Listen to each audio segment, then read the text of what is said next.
a bydd yng nghartref yn edrych gormod fel ysbyty.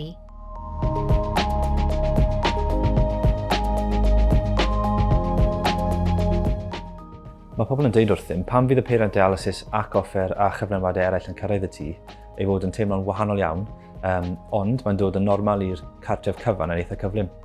Gallai'r rhan fwyaf o bobl gadw'r peiriant dialysis ac offer arall mewn un neu ddwy ystafell yn y tŷ yn unig. Mae cael hyn dialysis gartref yn golygu gwell iechyd a threulio mwy o amser gydag anwyliaid, felly er y bydd rhai newidiadau eich cartref, mae pobl sy'n cael dialysis gartref a'u hwnwyliaid yn deud ei fod yn werth chwil.